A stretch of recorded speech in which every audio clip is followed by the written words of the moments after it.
My ceramic journey began in the 70s. I went to Camberwell School of Art, which at that time was very much steeped in the Bernard Leach tradition or the studio making tradition. There were amazing lecturers there at that point. So from Gillian Lowndes, Janice Chelenko, Colin Pearson, Glenys Barton, actually, and Glenys Barton was my personal tutor. She was also a local girl, a very sort of inspiring tutor. We also were taught by Tony Sims. So my interest in industrial making kind of went against the grain. We had a discussion earlier about craft design and industry and studio pottery. So I was a little bit kind of unusual, I guess, at Camberwell at that time in the 70s. But I did have an interest in industrial making and processes. And in time, I came to Stoke-on-Trent. In 82, I came to Stoke-on-Trent and did the MA at Staffordshire University, because it was the only university at that point in the country that did internships in industry, and it was part and embedded within your course. And I was fortunate enough to end up at Midwinter's. I was placed at Midwinter's in the 80s when the industry was at its height. Midwinter's was also within the Wedgwood group. It was known for its pioneering techniques and processes. It was innovative. It was way ahead of its time. And I worked with Eve Midwinter, who, for me, I knew as soon as I arrived there, I had found a kindred spirit. And we would remain friends until she died, sadly, which was last year. And it was kind of a catalyst. And Deb and I have had conversations about my experience in industry. I still work. I am a teacher at Staffordshire University, a lecturer, and I still design in the ceramic, with the ceramic industry. I could never choose between the two because I enjoy both. Equally, both excite me still. And I'm nearly 64 years old, so I've had a lot of experience in the industry. Lots of people know me. I've had lots of students of mine go into the industry and are still working in the industry. And I, like Neil, am passionate about techniques and processes. During the time I was at Midwinter's, and Philip will know this because he was also in the factory the same time as me, how unique it was within the Wedgwood group. We didn't work on paper, as most designers did at that time. We worked directly onto biscuitware, because Midwinter's, or Middies as it was called, did a lot of reactive colours at the time. And the only way you could see how reactive glazes or reactive colours worked were to actually physically cover them with, do your design, cover them with the glaze, and they would come through the glaze. So this studio environment that Eve created was like an atelier environment, and it was a dream for a designer like me and someone that was interested in learning about painting techniques. And within the factory at that period, there were women, hand paintresses that worked for Susie Cooper, Clarice Cliff, who I know all of you probably have heard of, and they actually taught me how to do wash banding, how to use different cut liners, different brushes for different brush strokes, and that really started my excitement really with design and using pattern. Obviously the demise of the pattern is on the up now, but sadly the decline of pattern and the use of pattern in the industry happened around late 90s, I guess, when the Scandi influences came in. So I think there is a revival more now for pattern and print and hand, less hand-applied techniques. That, other technologies have overtaken hand decorating because of the cost involved. Can you tell us about the lovely piece that's sitting in front of you? All right, yes. So whilst, the intention when I came up from London was to learn how to use industrial processes and then go back and sort of manufacture my own work, which I did do and was very successful at that.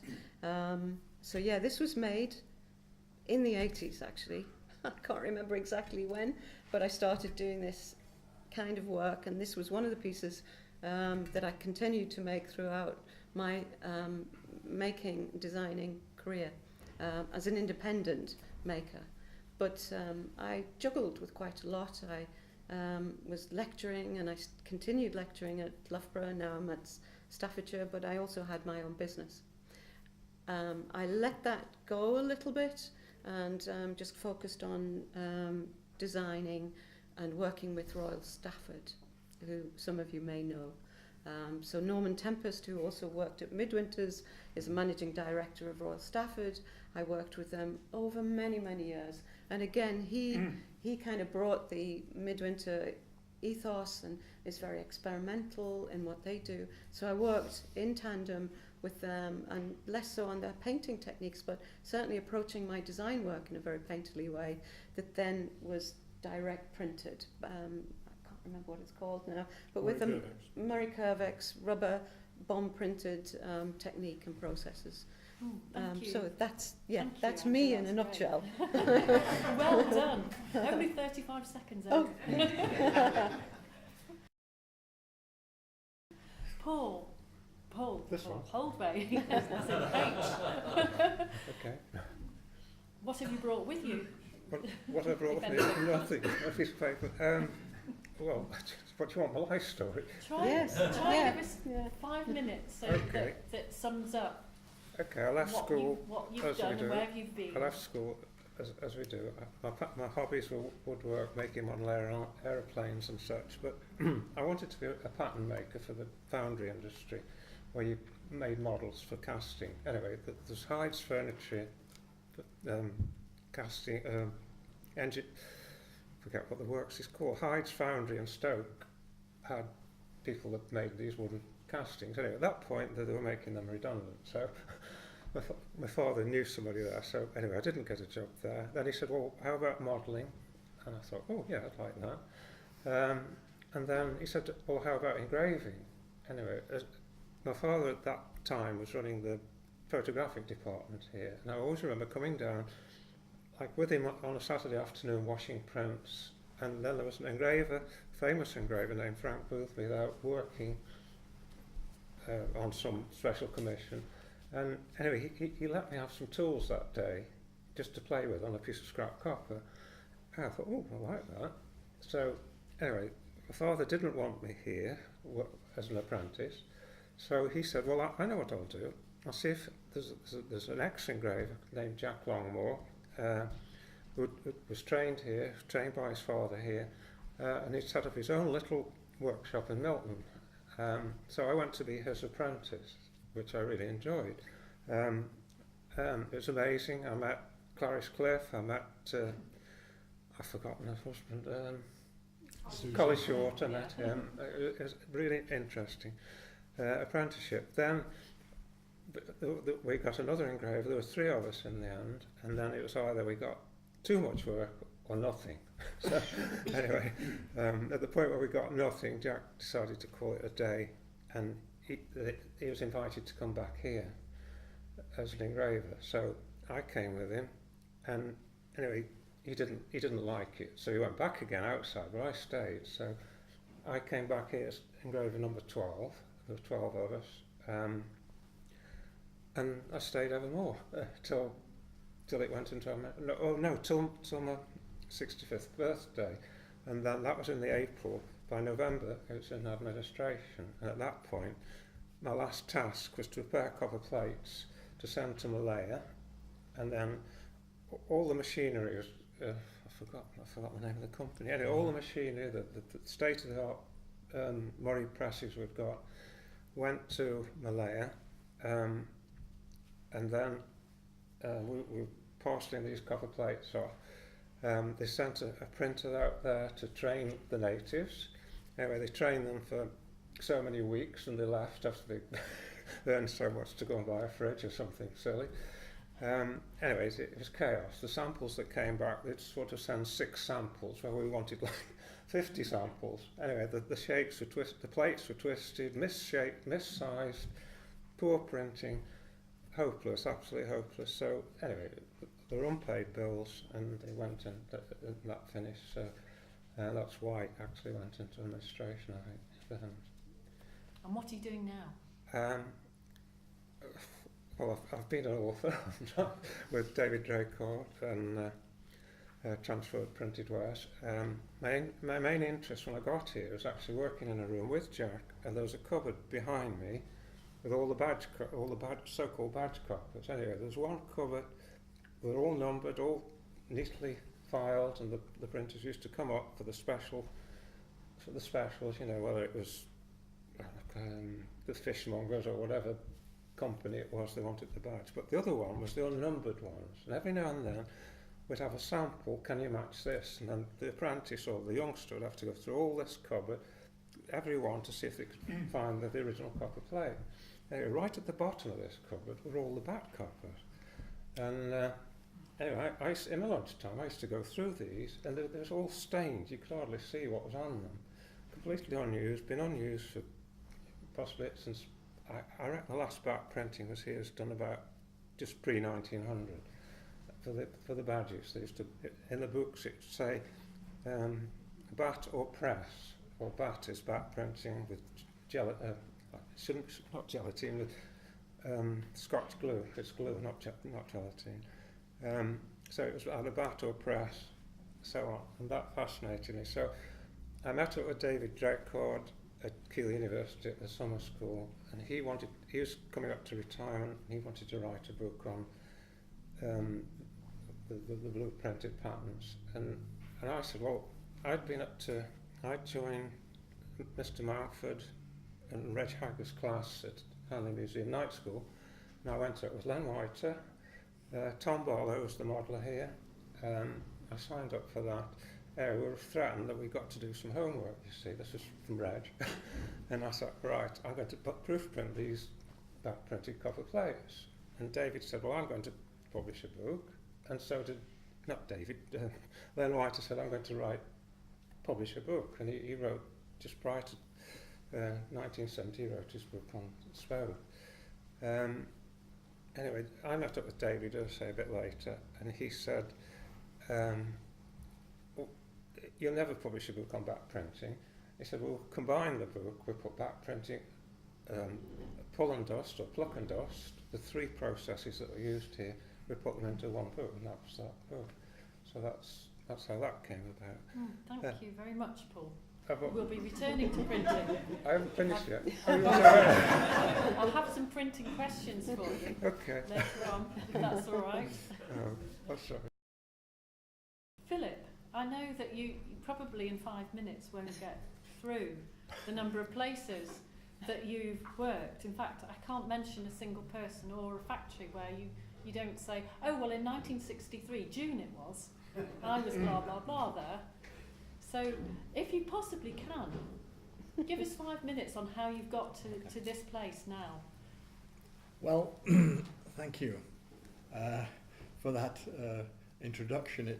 It's fair to say that I moved around the industry considerably, mainly because the family firm that I was responsible for, when I was 26, the shareholders forced me into selling the factory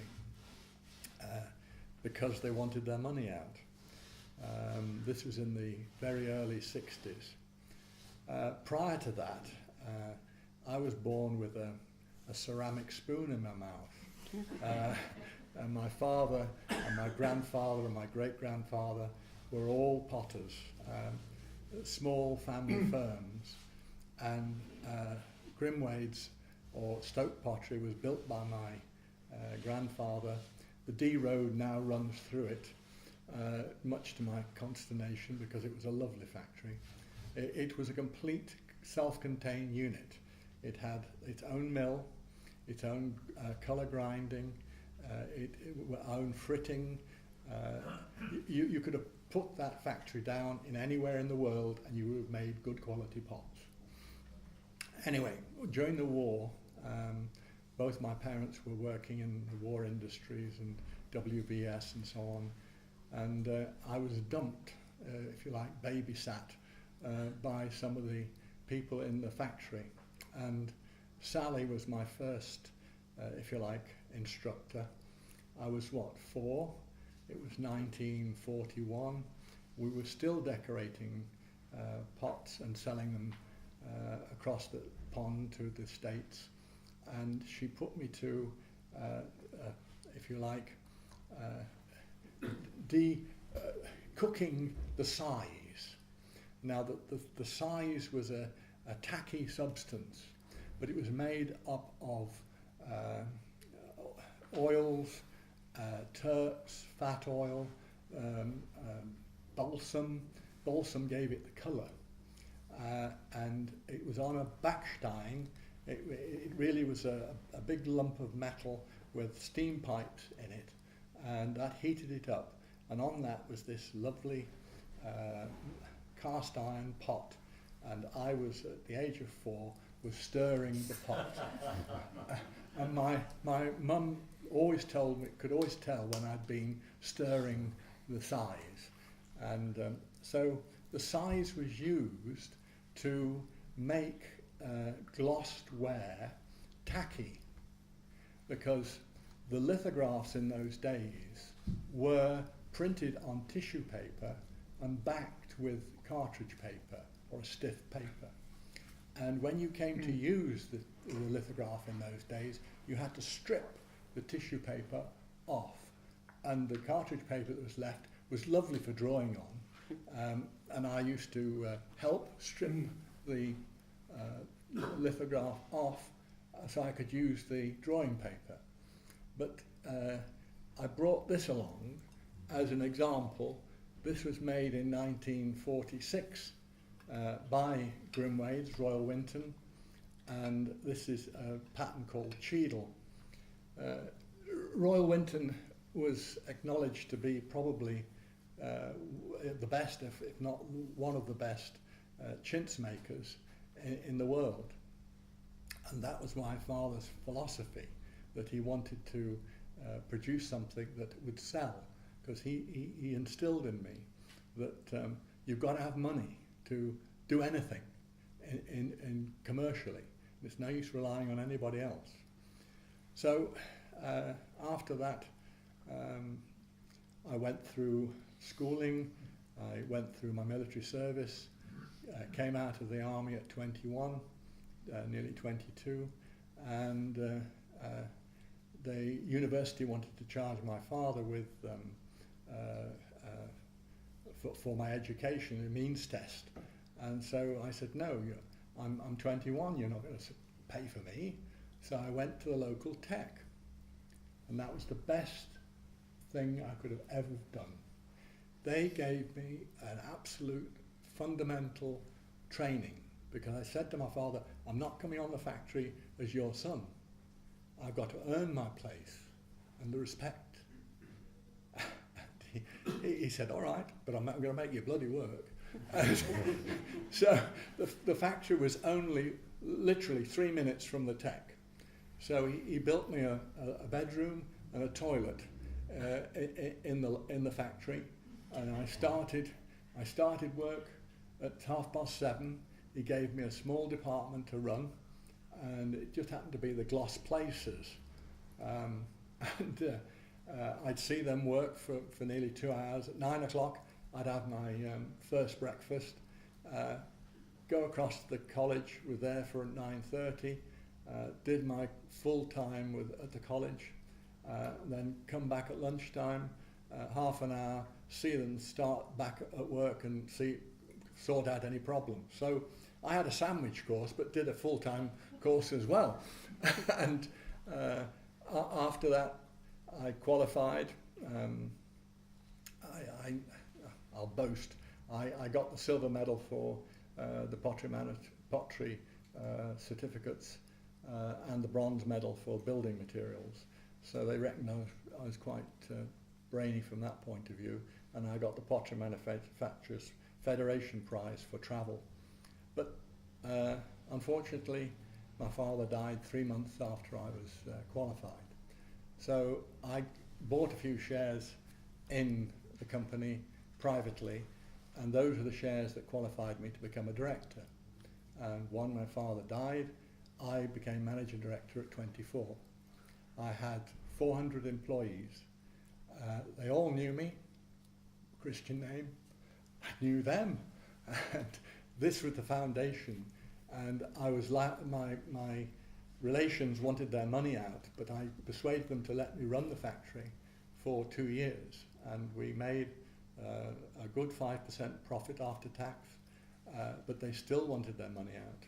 So I was instructed to sell the business. There wasn't a single big enough company to buy us at that time. And we were sold, the goodwill and patents and things were sold to Norfolk Pottery, just up at Howard Place.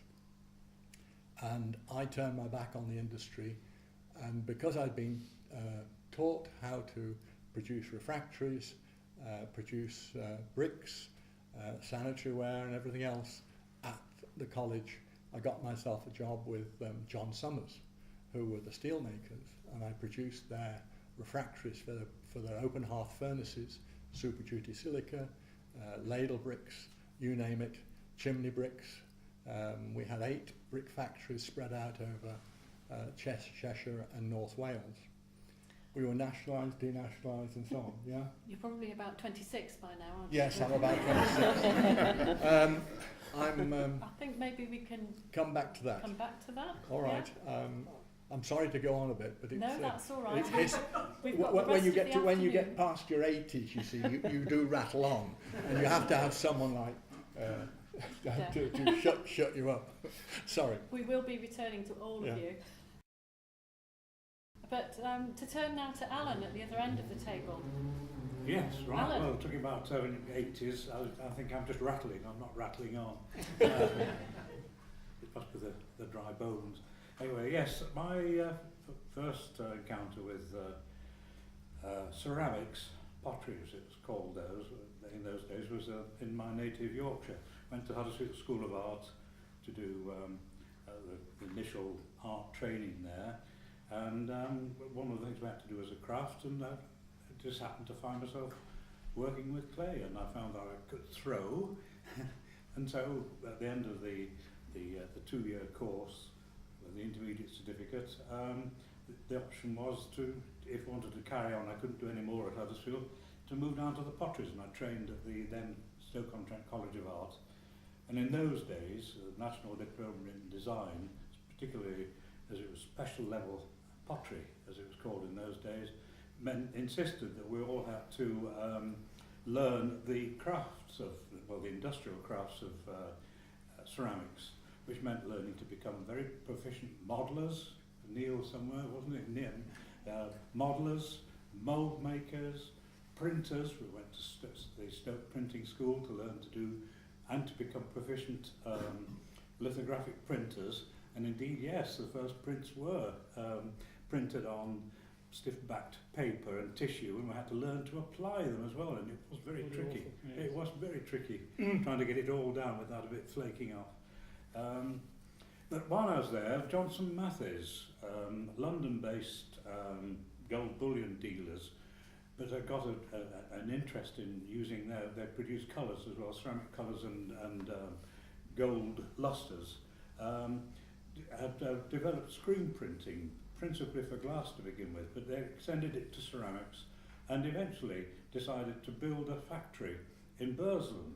And in order to promote the process of screen printing, which they developed for printing ceramic transfers, they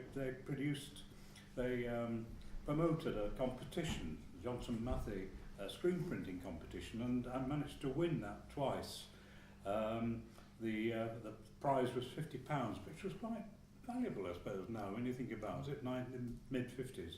But it evoked an interest in screen printing, and one of the sort of artefacts I brought, which you could have a look on the table afterwards, is a copy of Johnson Matthey's very first screen-printed production transfer.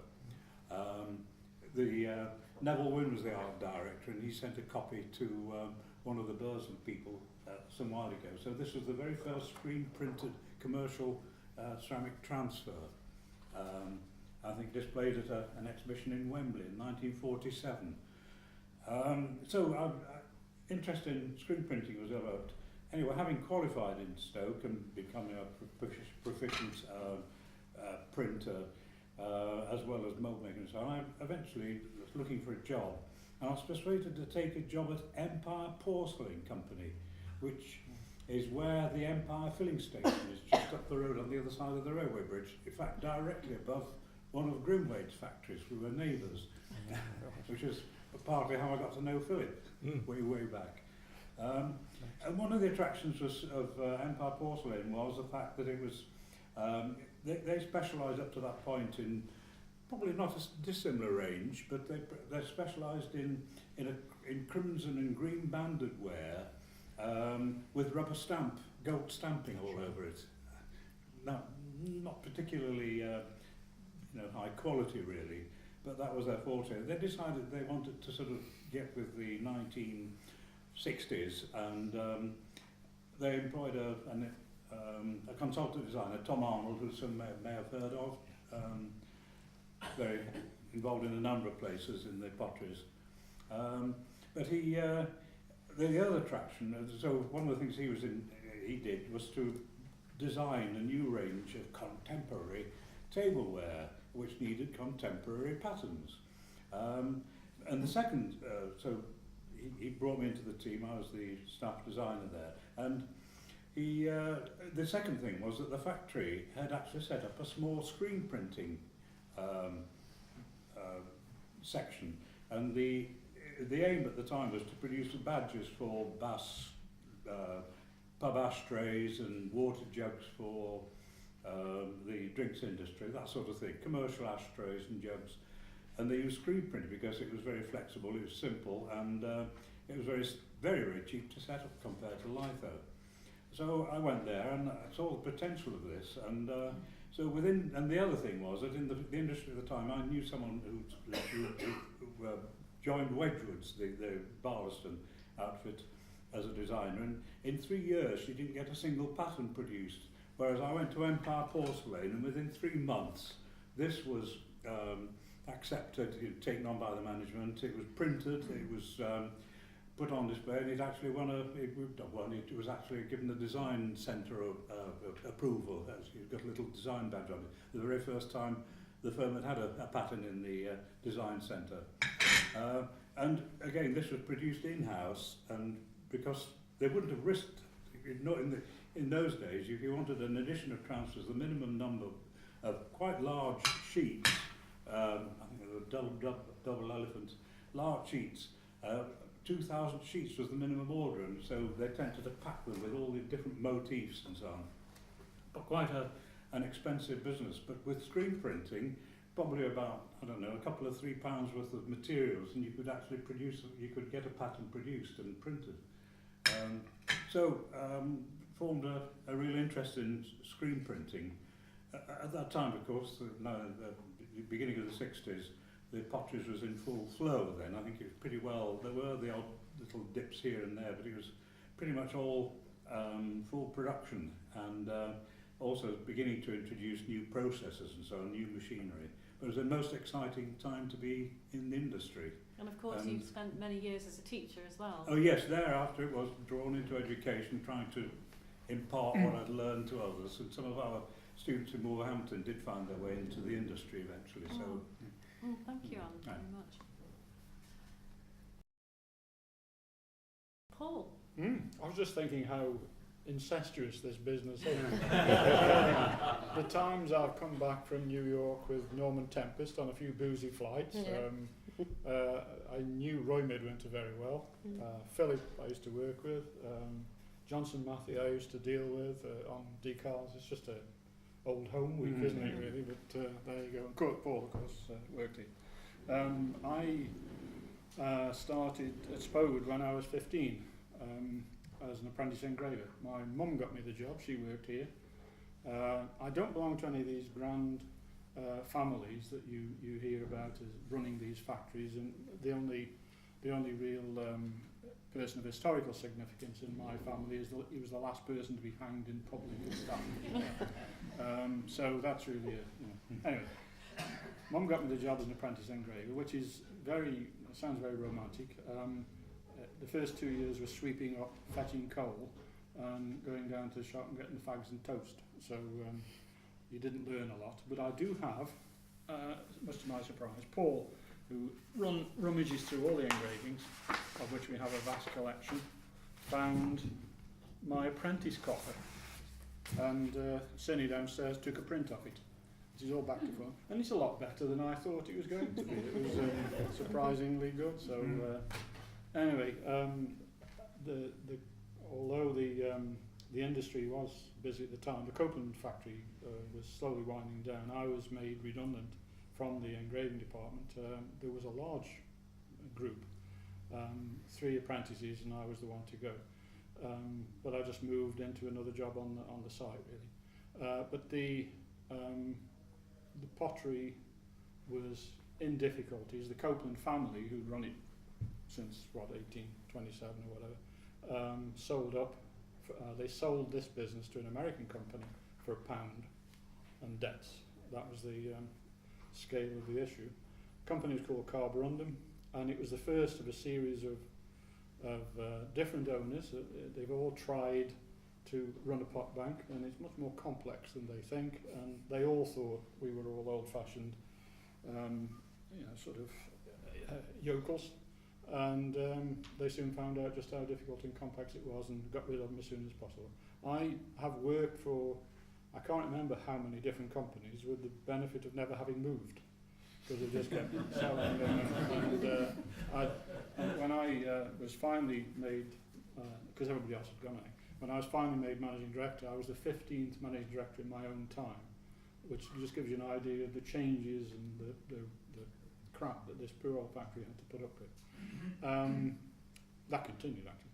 But so anyway, I took on after, I went into the design department as a junior, then I was responsible for all product development, all the conversions that's just been talked about from traditional methods into decals. That was my responsibility. But I had been in the design department, and when Paul's father retired in 78, Paul? Something like that. Yeah, I was given the job of being design director for Spode. Around about that time, the company merged with Royal Worcester, and shortly after that I was given the job of design director for Royal Worcester as well. So that was 70 miles up and down the motorway, and I had to sort them out. The first thing I had to do was fire the previous design director, but that was different. So that role continued until the final purchaser in 1988, which was 2 gentlemen who bought it as a private venture, and they wanted to split the company. Royal Worcester had its own managing director and Spode had its own managing director, and I was offered the job in 1988. Just before that, though, one person who bought the company was a man called Sir John Leeworthy, who owned a company called Crystallate that used to make billiard balls. He wanted a part of the group, but he didn't want it all, and was going to put it straight back on the market. Robert Copeland, of blessed memory, went to see him and said, if you're going to sell the company, could you put into your terms of sale that the new owner has to set up a trust to protect the collection? That was all the patterns in the museum, the blue room, the archive, the engravings and so on. And Sir John, who's no longer with us, agreed.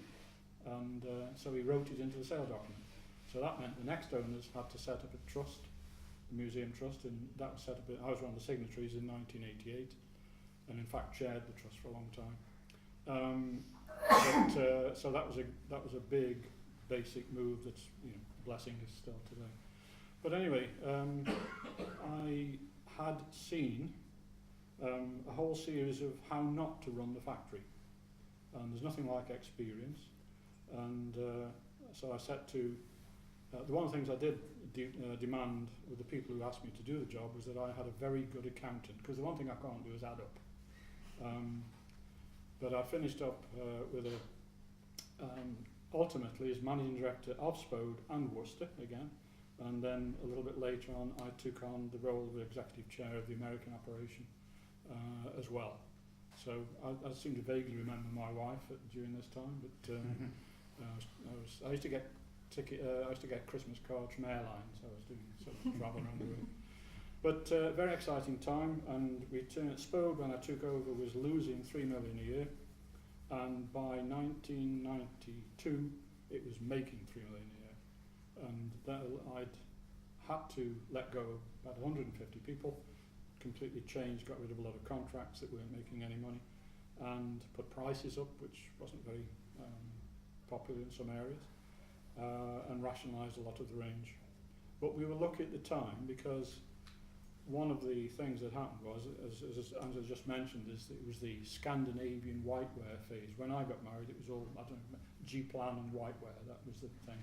But then Laura Ashley came in, heavy patterns, heavy designs, and we were right there with exactly that look, and it just took off. So we, a bit of luck as well. But I introduced the Blue Room. The biggest thing was I introduced the Blue Room as a new concept.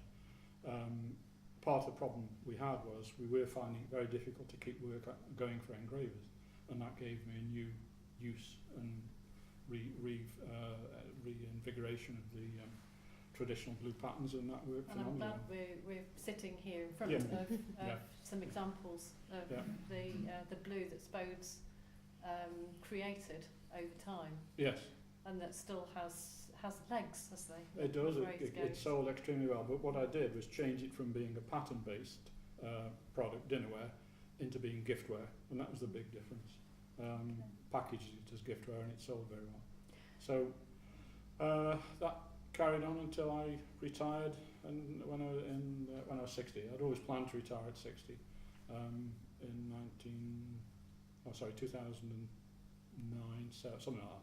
Oh no, it went bankrupt 2009. I'd retired 4 years before that, and then I got dragged back in as would you like to be an advisory trustee? That was my first mistake, saying yes. And that's a after whole, that, I got sort of dragged in. a whole other story. Beginning of another story. Beginning I it think. well, yeah, it's going to kill me Yeah. off if I'm not careful. We have had some questions contributed from members. You've got some copies there. So I think what I will do is we'll use the questions that have been contributed, and then see where we go from there. And certainly the first one, I think, was contributed by Robin. And it's about, the short question is, one hears that Stoke-on-Trent's ceramics industry is on the verge of a comeback. Do you agree? And then the sub-question to that was based mainly on the trading success of the hotelware companies, and is that where the comeback lies? So what do you, with your experiences, think of there being a verge, or are we in a comeback situation, or are we on the verge of a comeback? What do you think? Well, I've just been speaking, but unless somebody else wants to go first, I'm quite happy to start. The answer to the question is no. The issue about Judson's and the Church and the Steelites is very different. They never saw a fall off from the original days when the business, the area was very busy. They occupied a very unique space. Their business was based on highly mechanised, short-run dealings with the catering and hospitality industry, which didn't want to buy from the Far East. They needed to buy very quickly and replace their stock based on a UK warehouse that shipped to them quickly. They didn't want to carry a lot of inventory in the hotels and ships and so on, so they needed it to be replaced very fast. So Judson and those companies were ideally placed to meet that business, and they never saw any dip, if you like. In fact, the Steelite have expanded in the middle of the recession. They built a new factory and all the rest of it. They're about to get into trouble, in my view, because they're getting into homewares. They've decided to add a range to their standard business, and I've seen various companies through my life, like Wedgwood, who went into hotelware and it failed. Anybody who's got their direct business based on a certain category and sector always seems to trip up when they move out of it and try and expand into other areas. What I do think is and will happen around here is there are a lot of small specialist producers of super products, mugs, all sorts of things, And I'm finding them because we want to sell their stuff in the shop, because we're keen on encouraging local producers. That everything is Stoke made. That's what we're selling. And there are a lot of those out there. People who've left other factories and set up little ones. But there is a constraint. Once they go past a certain level, 85,000, VAT kicks in and is backdated to before the 85,000 by 20%. It's very difficult to get through that barrier. And there are a lot of rules and regulations covering pensions, laws about employment, all the rest of it, that only kick in at about 15 people. So there's a very strong reason not to grow beyond a certain point unless you have a product that's going to make a lot of money very quickly to pay for the growth of the production and the overhead and the structure.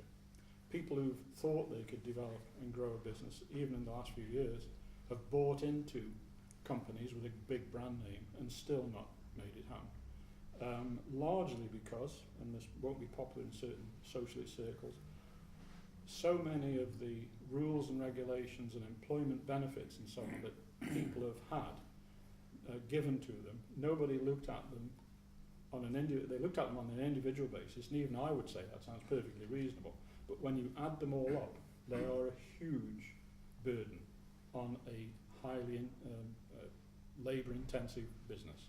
And then when you add the pressures on energy usage, and we are a high energy usage operation, you've got a whole series of issues.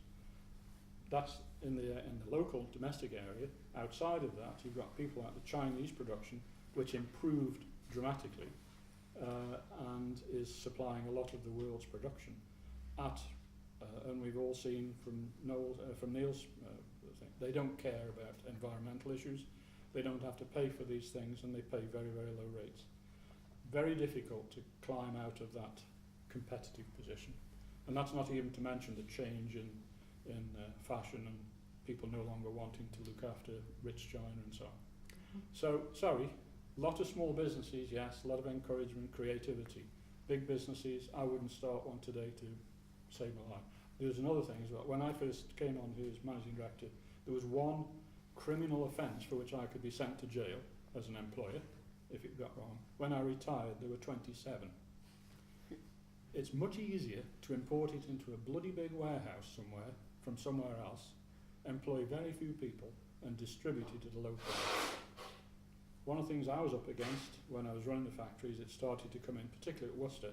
We used to make, remember them, crinoline ladies, figurines, crinoline ladies, and we could make them for about £24, and by the time the margin had gone on, the retailer's margin, they were sub 100. I was offered figurines from China, made, boxed and shipped for £2.40. And they do the modelling as well. Can I just add, sorry Paul, yeah, I mean I think that it is a changing landscape, but I also think there is hope. You know, maybe we won't ever get to those large-scale manufacturers. There's no such thing as never. I accept that. No. But you know, knowing that there are factories, small factories like, then they're wonderful. you know, well, like Bridgewater's. You know, it's not small, and Moreland Pottery is a great example of, you know, a small factory that does employ, and even Burgess and Lee or Burleyware now. You know, they've just had a large order from Ralph Lauren, and you know, high brand, you know, high value products, I think, that are coming back into this area, being manufactured in this area, will help sustain what we have and continue. That's how I feel. I'm full of hope. I'm just, you know, I've been there, done that, been realistic. Yeah. The scale of, we used to, oddly enough, we're still producing this area about the same number as at its height, but it's because it's all mechanised volume. It's the high value added that isn't being done. And that is coming. I think that will come. There is still a very strong demand around the world for made in England, yes, which is its plus. Absolutely. Which is why Wedgwoods are now manufacturing all their bone china here, because, you know, obviously the Japanese want it. That was part of the remit for their new build and Americans don't want made in China. I can no, tell you that. absolutely not. So we, you know, there is hope, I think. And we do better than, you know, the high branded stuff and the skills that we still have are exceptional Mm. here, and as you know. There was a subsidiary to that question that I'll mention in a moment, but I've worked in Nottingham and looked at the lace industry as well, which you could say is a generation above the ceramics industry in its decline and rise. And the only real lace production now is based on very high quality and handmade lace. And I think that from what you're saying, Paul and Angela, that it's either going to be high end or it's going to be niche, like catering wear. And I don't know if others of you either agree or disagree with that, or can you see all of that being a bit of a house of cards? Well, go on. There's one you've left out, it's Port Merion, which is remarkable, isn't Yeah.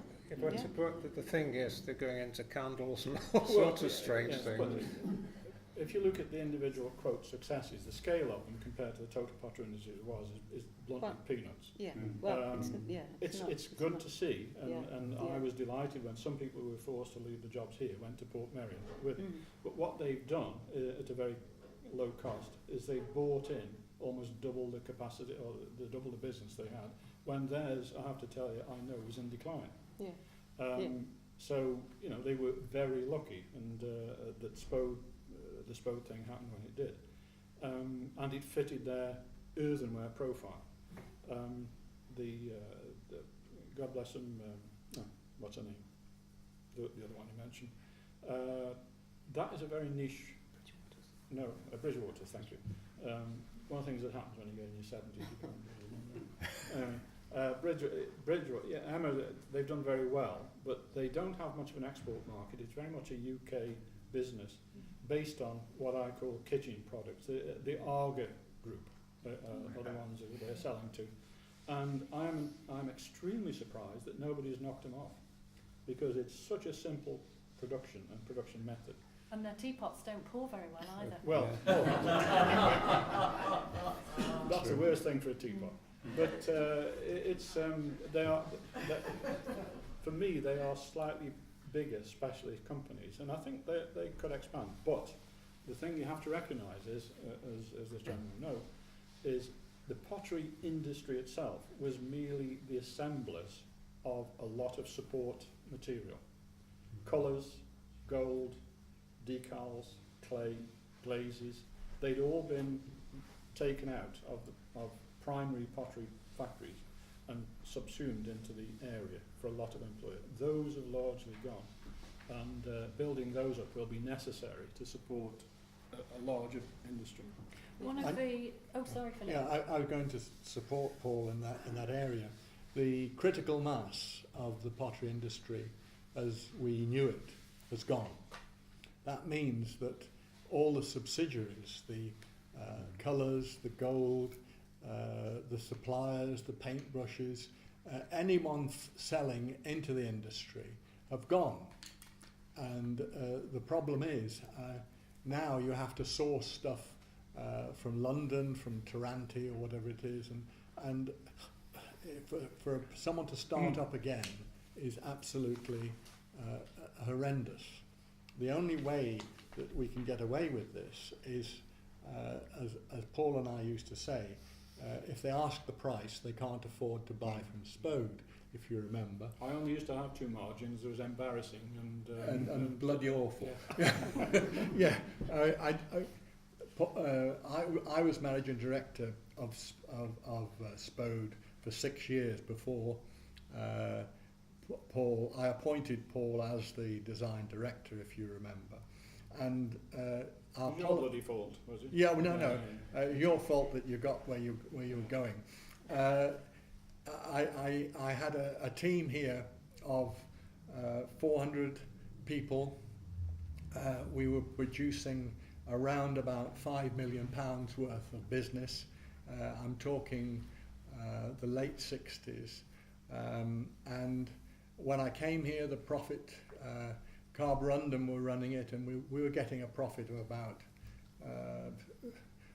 about 200,000 per annum on a turnover of 6 million, which was awful. So we concentrated with our sister company over in the States, and suggested that they put the orders in early. We had a pattern called Christmas Tree, which you all will remember. God bless it.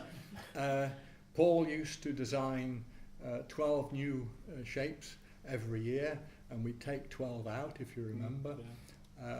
Those 12 shapes represented about 30% of the sales.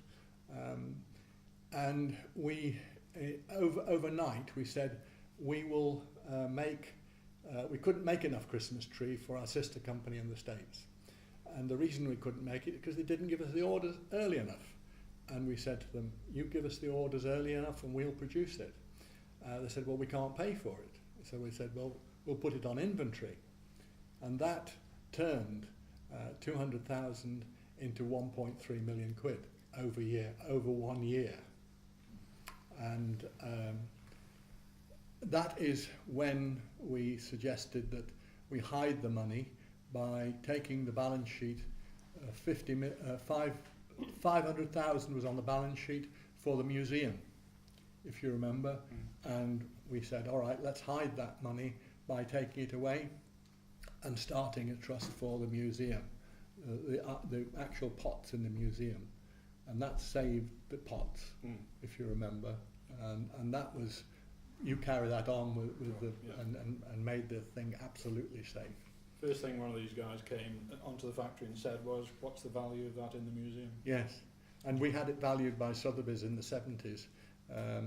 They made it £1. Yeah, well, whatever. So the sleight of hand of the banking industry in 2008 has nothing on the ceramics industry Oh. in an earlier life. Yeah, No. but you see, when I joined the industry, there were 239 separately owned companies producing, and that was in 1948. And now we are down to 16. And of that 16, you've got Burley, Churchill China, Dudson's, Royal Stafford, Walpole Fine Bone China, which I've not really concentrated on. And they're the only people that are making decent dinnerware foam bone china. Denby Pottery, Moorcroft. Now there's an example of, if you like, a studio pottery developing over into, if you like, mainstream. But again, they have an enormous collectors club which supports them. Steelite, Wade's, and then we've got Poole, Duchess China, Dunoon Ceramics, Emma Bridgewater, Herald Pottery, Portmeirion, Royal Crown Derby, and Wedgwood Royal Dalton. And that is it in as far as the federation is concerned. And when we as Neil said, at the peak of the industry we had 78,000 workers, of which at least 60,000 were CACHU members. CACHU disappeared in the 90s into Unison, I think it was Unison. And there's only about 3,000 members. So we've gone from 57,000 down to 3,000. And I can see no hope of being able to train people to the standards that we want with the background and with these small factories. And I think the only way that British ceramics will develop is through the studio potteries, the studio potters. If you look at what's happening, you've got studio potters, they go through the art end, but they then have to, if you like, make a living. And when they realise they've got to make a living, they produce useful ware, they use decorative ware. I brought some pieces here which are unique crystal bits and pieces which we can go through later on. But there's now a market for studio pottery. There are auctions taking place every month, if not every fortnight, throughout the UK, selling studio pottery. And sorry for that. I was just to support that. one of the things that has changed dramatically is the loss of the department store tableware business in America, and the loss of specialist tableware businesses in America. They've just disappeared. But the one thing that has stayed is a lot of nice gift shops all over the place. There's thousands of them, and that's where because at the end of the day, it's all very well to make nice things, but where's the market? You know, you can't get them to the customer unless you have a potential for display. And those still exist. If anything, they've been expanding. Yeah. Boutique gift shops have been growing rather than dinnerware shops. The price of studio pottery now is escalating at an enormous rate. You've got some famous studio potters, an immigrant from Austria who settled here at the beginning of the war, who started to make buttons. Her work, I think you know who I mean. Yes, Lucy Rye. Her work now is being sold at £30,000, and it's just a simple 6-inch bowl. Auction prices now are estimated at 10 to 12,000, and when they go on the rostrum, they're selling for 20 or 25,000. But that's one job. What Philip mentioned was the specialist tube liners. Moorcroft, excuse me. I really must keep taking the pills. Moorcroft got into trouble recently. A few years ago. They had a new boss who knew how to. He says, great business, and he decided to expand it very rapidly. Double the output. Sales went right down because what he'd got was previously was a business where the demand was 100, but they only supplied 90, and that created this collector's business and the resale value. The minute he exceeded the demand with supply, gone. You've got to be very careful with all these boutique businesses. You really do. I think that you've actually managed to answer at least 3 of the questions that I had on my sheet. We were touching on all sorts of things: the nature of the market, why the market might have declined, what factors have influenced, like the employment law, which is related to politics. We do have a couple of questions from Pat Harpenny, who sadly can't be here because she's not very well, but they're very specific technical questions. So if you don't mind, I'll just turn to those at the moment, probably aimed at Paul, but everybody else please join in if you've got any knowledge here. She wanted to ask, how long does it take a designer or an artist, so very, very specifically that role, to create a design that then worked up into a state that's suitable to give to an experienced engraver to engrave a copper for a transfer printed pattern, and then how long would that first engraving take to get to the final state, and then when it was approved, how long to create enough copper plates to make a tea service? So it's that, whole sequence. Can I answer the first bit and then Paul? Yes. Because the creation is I've got some sketches. I used to do that. And what you do is you travel around and you talk to people about what they want. And I used to do a lot of, Paul will remember these, I used to do a lot of prototype sketches, just very quick, as to what I wanted. These are examples of what I used to do. And I was asked by Pat some time ago how long it took to create a design that would be then converted into production. And I actually timed myself on doing a cover dish. I filmed it at the time, and it took half an hour. So where she thought it was going to take weeks, that is not a finished piece of artwork that Paul would have converted. What they used to do was take that you've got to remember where this material came from. There were tons of books, prints coming in. People in Stoke never moved, so all the artwork, the scenes of Genoa or something, were all out of books that came in, and they came in square, so they had to make them round, you know. So it's quite that was quite an art. But there would be, I'll print it. This is a sepia watercolour that would have been produced by a designer from a rough idea, I'd say to the design department, this is roughly what I want.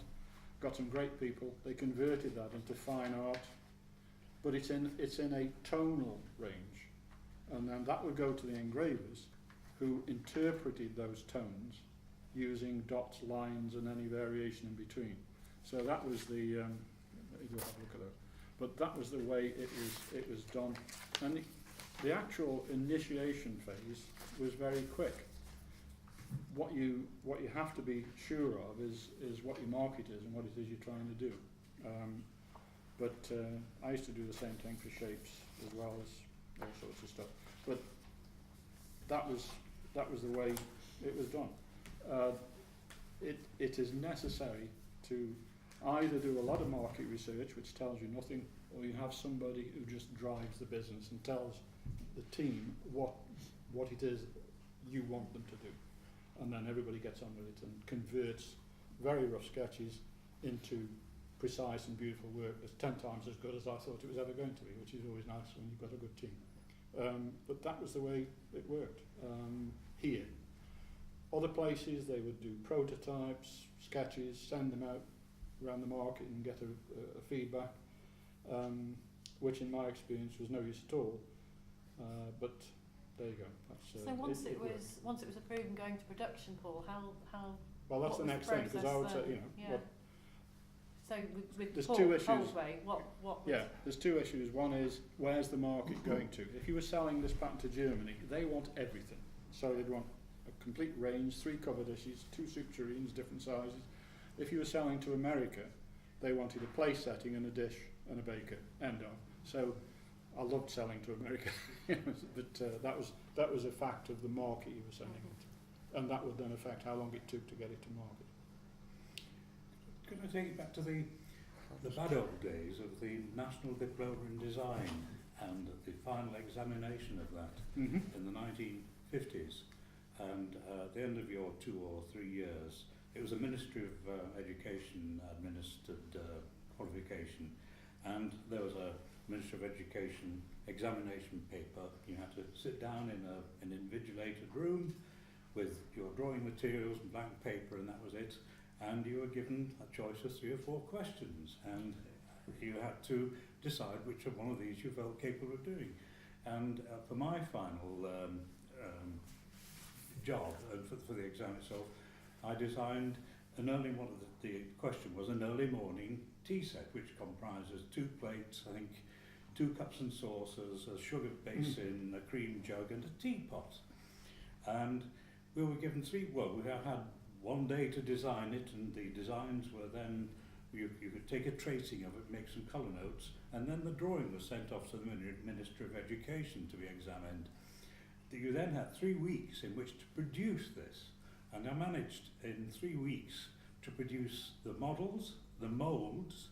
I then had to come from Burzum to Stoke to print a 3-colour transfer and rush it back to Stoke and apply it and all that. So that was 3 firings in 3 weeks, and that's a load of work. So it is possible to get quite a lot of work done from design to production very quickly, but it all depends who's there to do it. Returning to the business of engraving and the top end kind of quality of engraving as experienced at Copeland's, at Empire Porcelain Company, they produced also 18-piece tea sets and 21-piece tea services for about 15 shillings in those days. And the way they did it was that they had a Murray Curvex print machine which printed from copperplate engravings.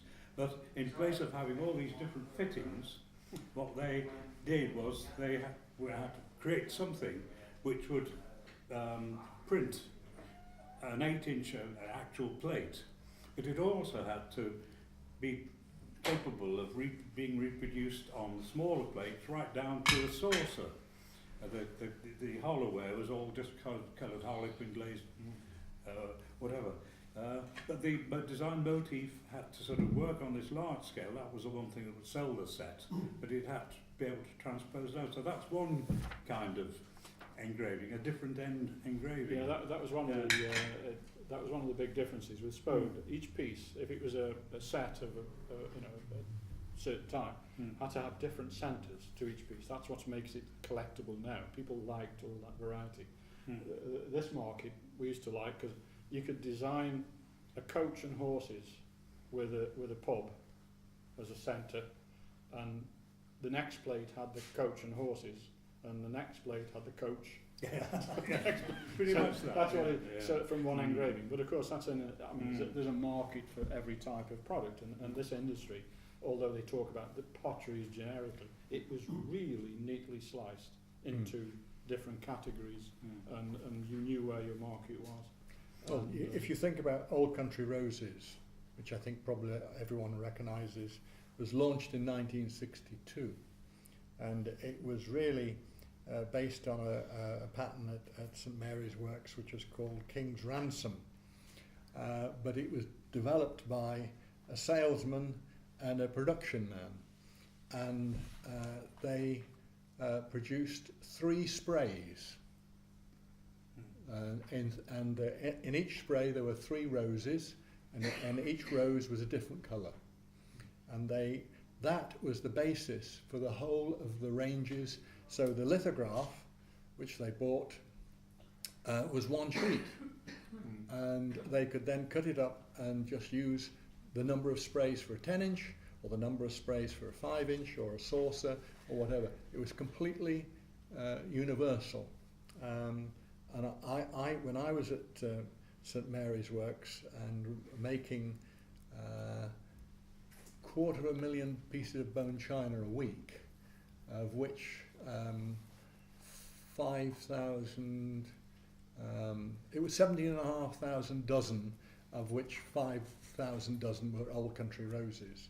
And we calculated that in the 70s we'd had made over 100 million pieces of Old Country Rose. And in fact we produced a piece for Sir Richard Bailey to bit of publicity for him, 100 millionth piece of Old Country Rose. And it's still going, but I don't think at the same rate. No. That's a big hole in Cornwall, that is, Phil, isn't it? Yeah, big hole in Cornwall. But it just shows you that when I was at Wedgwood, we would, what used to take 6 weeks of concentrated effort on a modeller to do a sauce boat, an oval sauce boat, with a CAD program, we could do that in 6 hours. And we could boast that if the design people could sketch in the roundhouse at Wedgwood, do us a sketch, we would have a wax image to them the following day so they could sell it to the customer. So it does depend on the technology, and it depends on what you're trying to do.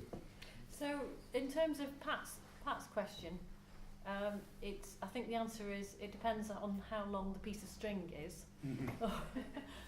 Judging by how many copper plates, how long would it take to create enough copper plates for a dinner service? That, from your answers, it really depends on who's ordering, who's asking. I think Paul could give a pretty good average for a 10-inch plate, and then you could multiply it up and down from there. Right. I think you've missed a section out, really, Paul. But where you showed the blue and white sketch, which we have many of. Yeah.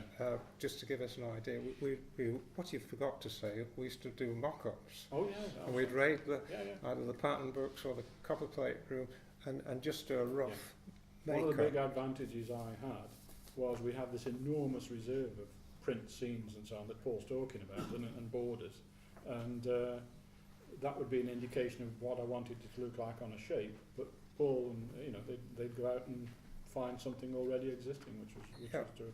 Yeah, once it was approved, say we wanted a new board, or whether it was from Williamsburg. I remember that we did one for Williamsburg, but we'd get a section of board that pops off an antique plate, trace it, I would engrave the first section, and then governing what other pieces they want, I'd give that out to different members of the team, because there were 6 of us. So that was one case, and then then they'd pick 6 centres to go in, and then they'd re-engrave those so that it was spread around the department. But the last complete pattern we ever did here, I mean, we had to go out started to reintroduce Indian sports, and I remember I did a couple of those pieces, but they were never actually used. But the last pattern I ever produced here was a pattern, like it or hate it, was called Winter's Eve, which Port Merion have resurrected. They've nicked it. It's one I designed on a plane in America. Yeah, the same again. I just did that first section and it was handed round, and then they all had a different centre to do. Yeah. And we did a fair range of it, and Yes. I think the late Ken Collins did the Great Big Dish Centre, but that's the end of it. That's how it used to work. Just not to skate over one of the real skills is if you've got different engravers, you can have different weights and so on of and detail of the engraving, and it's very important that the set matches when you print it all together, and that was a real skill for the engravers. Thank you very much for that. Can I just add very quickly that because we're concentrating on engraving and quite naturally, but has a lot of experience of fitting lithographically printed trousers to a range of wear. And if you say, what was it, something like 32 pieces in an average dinner wear range, you know, from say 4 or 5 plates and soups and this and the other. Naturally, the firm didn't want to have too many editions of sheets, say for example 2 to do a whole range or 3 editions. But also they wanted to try and get a right sort of balance. You're not going to sell very many cover dishes or That's right. compared to the number of plates, and similar with cups and saucers. So it was quite a task for the decorating manager to work out the priorities and the numbers. But eventually, when you had a design approved and it was sent off and print proved and then printed, the printer, say Johnson Matthew, would come back to you with a whole series of little line drawings of the motifs and say, right, now fit this to the wear. And the idea was to try and reduce it to the smallest number of fittings possible by reversing them, by turning them around, and trying to use a bit of, but it was never a totally satisfactory process. The process you're describing at Copeland's of making sure there's a correct fitting for each shape was by far, from the design point of view, the best way of doing things, but compromise had to rule. So that's, in the lithographic industry, not dissimilar, but this was going to be printed by a non-pottery firm, and you had to make these decisions before the whole thing was printed. We did both, and what would be particularly important there was if you did something in raised gold. You don't want any spares on that. But yeah, that is true. The one thing I think is being highlighted, and it has to be highlighted, is how many subtle skills there were all through the business that aren't even mentioned at all. And they are going, the knowledge of them is going at a rate of knots. And they are very strange things, you know. I mean, do you know that we mix, when the china clay comes in, we have to mix it in a certain way because the layers of clay it came from in Cornwall are all different. So you have to average them out and keep some back. So when the new layer comes in, you have to put it in. I mean, just the whole thing is very complex. At the Silly end, we had a chap who worked on a machine that made plates, and he worked there most of his life making these plates. And when he retired, he went off, and the chap who came onto the machine afterwards couldn't get the bloody thing to work. Couldn't make a plate with this machine. So they went to ask him, went back to his house and said, you know, what was it you did? And what it turned out to be is, some time ago he realised that the machine, the stop on it didn't quite work. So he put a metal pencil sharpener in it. And when he retired, he took it with him because it was and it was like, bloody hell. You know, we'd lost weeks of production.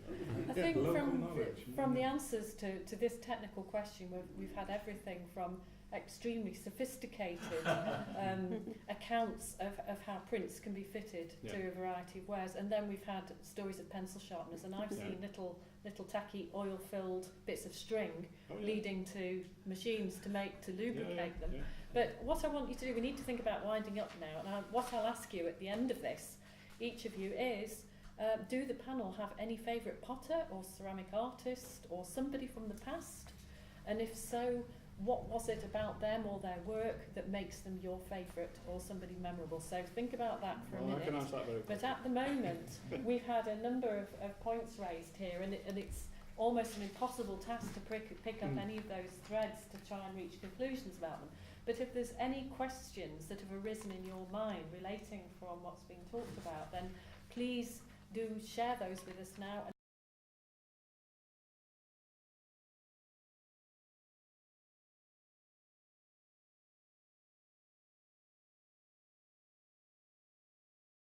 So I'd be quite happy to take any further questions from the floor.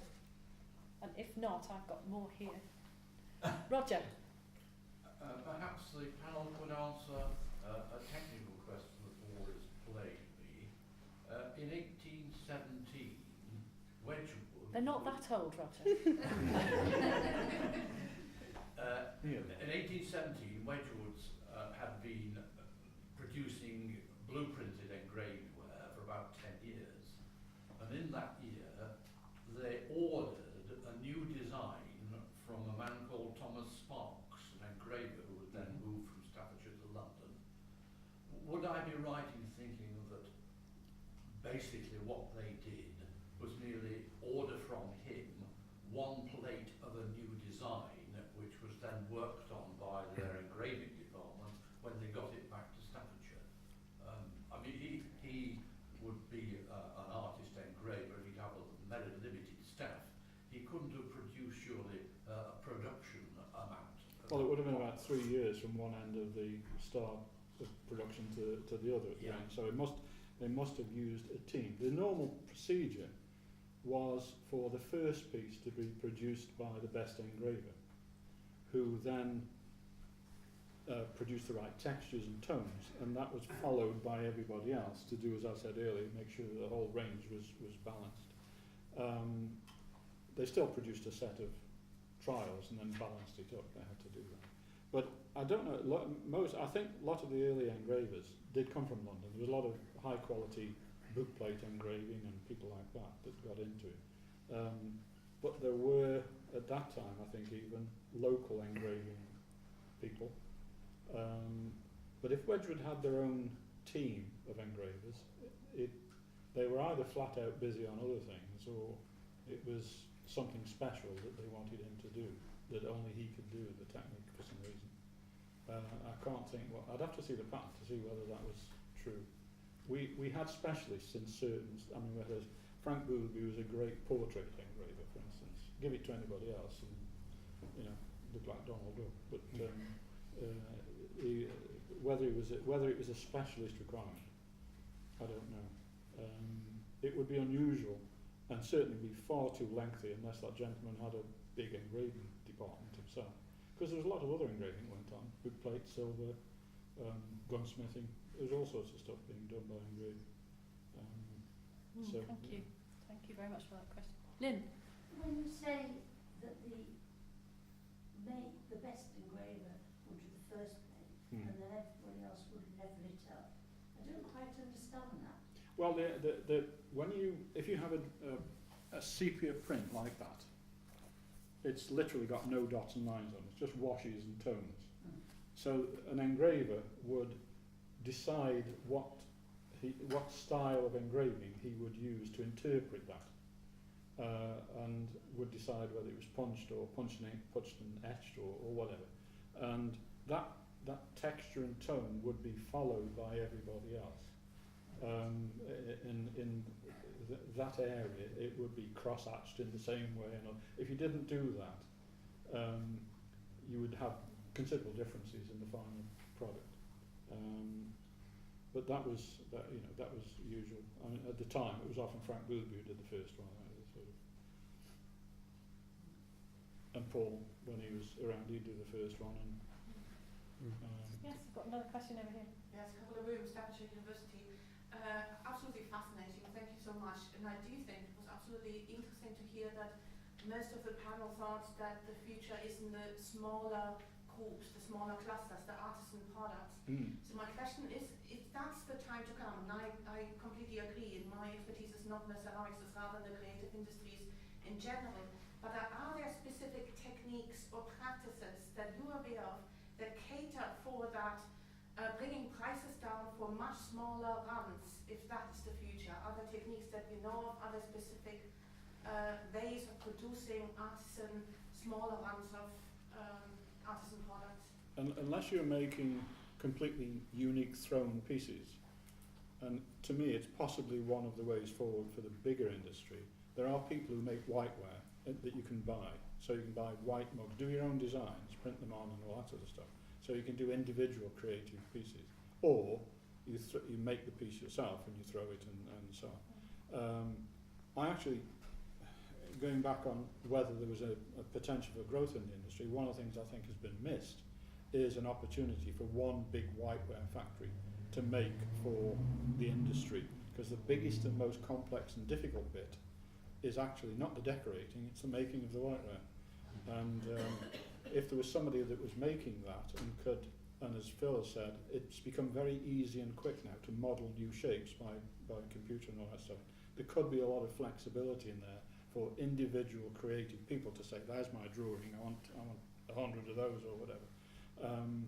In terms of surface decoration, that's really not my field. I'm more of a structured, regular decal print guy. I know there's a lot of wonderful glazes and things out there. What there is a lot of what I call, there's a big market for what I call room divider figures, if you remember.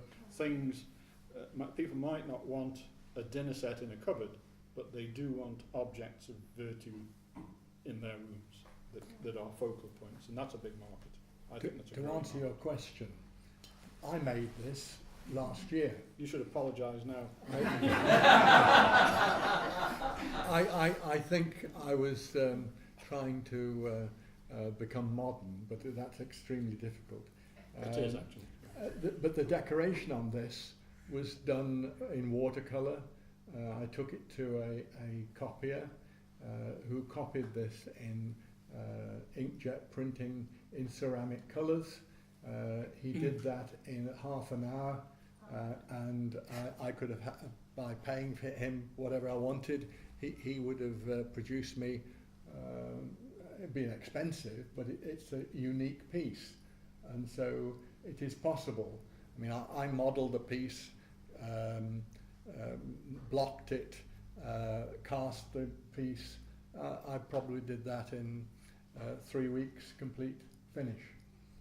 So that gives you an idea of what you can do if you really set your mind to it. So the answer to you is yes, small runs can be very easily done, and certainly badging and that sort of things. The hotel where people will do a rubber stamp off a copper or off a steeled engraving, and they just bump. From production point of view, when I came here to Spode, the hand bone china 10-inch maker would do about 12 dozen, 15 dozen a day. You know, Not a lot. Not a lot, about 150 pieces a day. When I finished at Wedgwood, when we had the Dorse presses, one man would man 2 Dorse presses at the same time, and a Dorse press would do 10 items a minute. Now the productivity from one man, you can imagine, 20 pieces a minute compared with 150 pieces a day. And the industry really did work very, very hard to get the productivity. But we were paying that man equivalent of about £500 with all the on-costs of insurance and holiday pay and so on. £500 a week. Our competition in Southeast Asia was $5 a week. So we couldn't win as far as productivity was concerned. And they pinched all our technology and threw it back at us. I think the other aspect of that, though, is the increased drive to automation and productivity was lack of flexibility.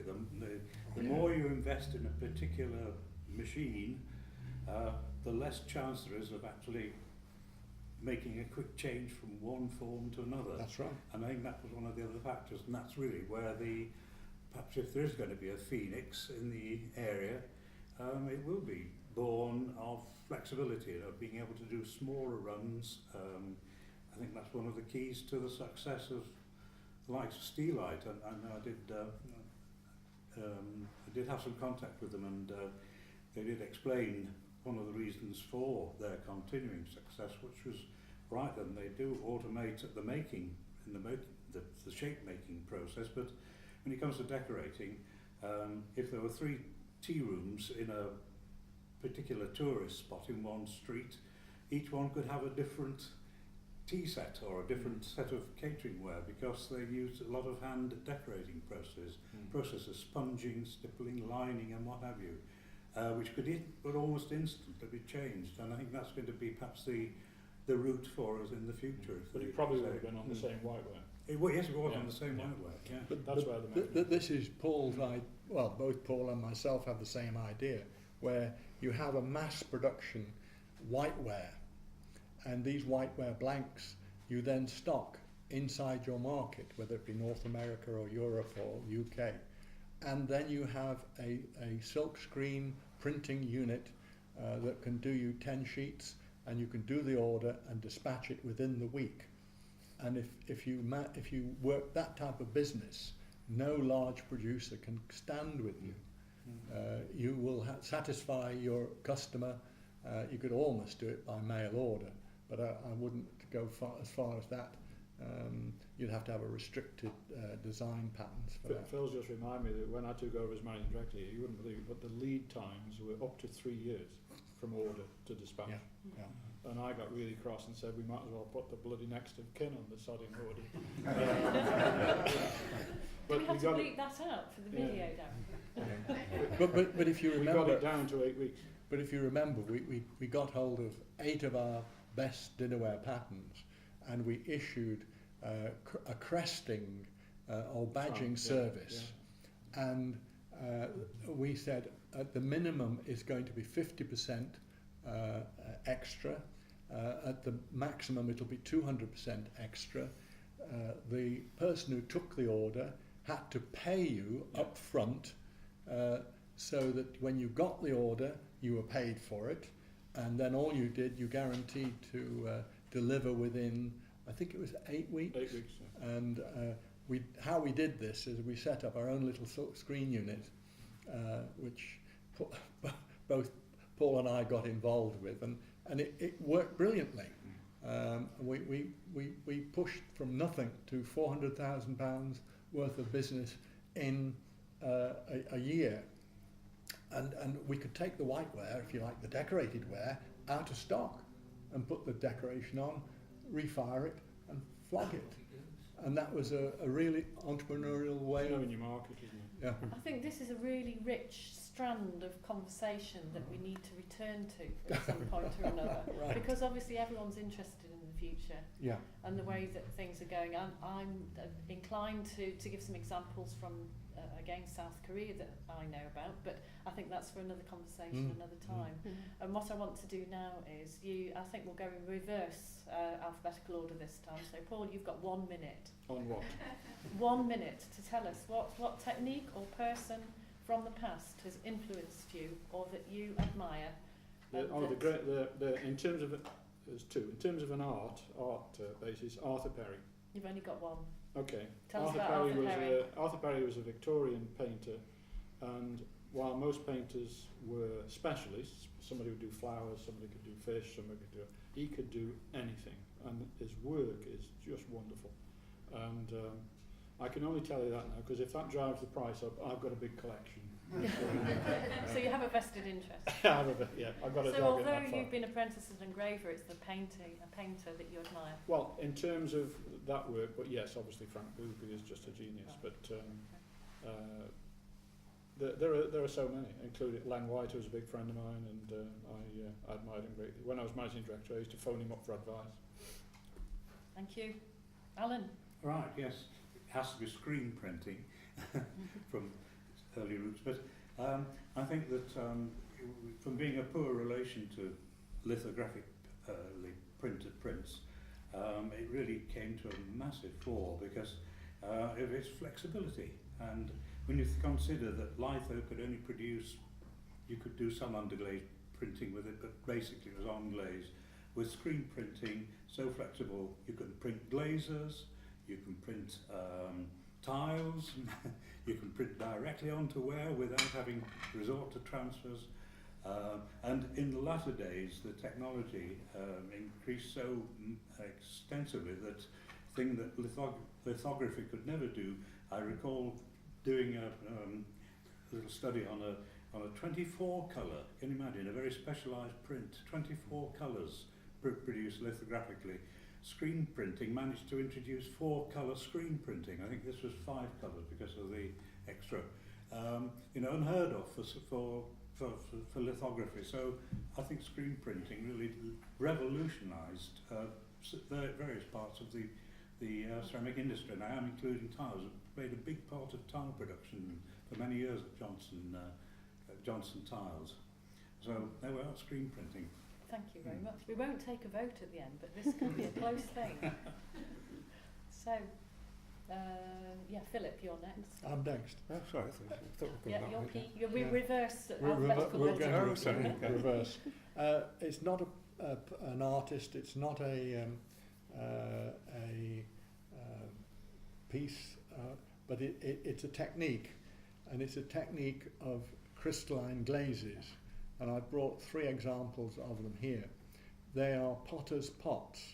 In other words, you put the glaze onto the surface and then you have to fire it in a particular way. And the way you fire it gives the full decoration. If you don't fire it properly, you'll just get a plain green vase or a plain red. It's the crystals that come out of the zinc silicate, and there are other silicates that you can develop. And I've brought 3 examples here of crystals, and they are, I brought a magnifying glass if someone wants to look at them. They are miniature gems, and they're completely unique.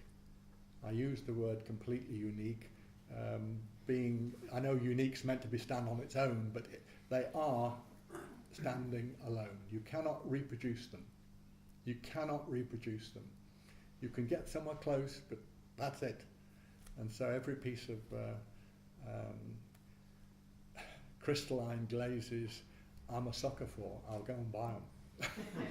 I'm with you there, Philip, and I also think that's a very good response to Carola's question, because I think just in a I was going to say in a simple firing, in a one technique, you can get a range of decorative effects and colours that are just so much greater than so many other techniques. Yes, I mean this one's a beautiful colour. So do come and have a look at these afterwards. This one is a reduced copper, believe it or not. That copper normally comes green. So, Paul. Okay. The word is chinoiserie. I've got to get to a man in a minute. From the Chinese, the hand painting, willow-type patterns, if you like. My main I'm interested in archaeology. I'm interested in how these things got here. Anyway, from China to Coughley. The person I'm really interested in is Thomas Minton. Thomas Minton rests in Stoke. He's in the vestry under a carpet, would you believe it? I believe, with other people in this tomb. So he's a complete mystery man. But he's my favourite. I'd love to speak to him and just want to know, because he had the connection. He went to London from Coughley. He apparently went to London. Spode employed him, and the one pattern he mentions is Buffalo pattern, which is one of my favourite patterns, which I collect, and that's the link. Thomas Minton. There's nothing written about him really, but nothing known about him. Thank you. That's really, really interesting. So, Angela. Okay. Well, it has to be Eve Midwinter for me. As I said earlier, she was innovative in the way she approached design. From Sun, Moon and Earth to Wild Oats, and what she did on the factory. And what she instilled in me primarily was how to value the people on the factory. Design is only a tiny part of the journey of an object to the tabletop or wherever. You really do depend on the skills and, from colour manufacturers to the people that are printing your design, separating your design, and actually bringing it all into fruition for the marketplace. She really valued all of those people that from the industry, and she instilled in me that you can't survive on your own. You really are supported by the team, the factory, the people, the unsung heroes, really, in getting something to market. Here. I can add to that my father, his words of advice to me, he said, look after people, pots and pounds, and you'll be successful, my son. Followed by never change your glaze and your clay at the same time. We had 3 ball clays, 3 china clays, and we ground our own flint. Absolutely. That was. I think we could carry on all night, and if no one objects, we might well do. I personally feel absolutely honoured to have had a part in this conversation with you people, and I'm hoping that it will be the first of many, not only for me, but perhaps more of us here in this room. And I feel really grateful that we've been able to capture a lot of what you said, and I'm also aware that we've only scratched the surface, and that I had to cut you off in your primes or in your 26-year-old self. Yeah. And I know that there's still more to hear. And I think at the moment we've got such expertise and interest in this area, in all aspects of ceramics, and carrying on from one of the conversations this morning, I can see that it doesn't matter what branch or period of ceramics in which you're interested. There's a general feeling that ceramics is an industry that needs to continue, that will continue in whatever form, and that we're all passionately interested in it. And I'm so glad I didn't end up at a museum looking after a different sort of collection, and that I ended up at the Potteries Museum, age 22, with a letter from Arnold Mountford saying, welcome to the staff for your period of 4 weeks employment. And then 23 years later I was still there. But thank you all, and do come and talk to our panel if you've still got the energy to talk about these pieces that they've brought with them, and thank you very much. Thank you. Thank you.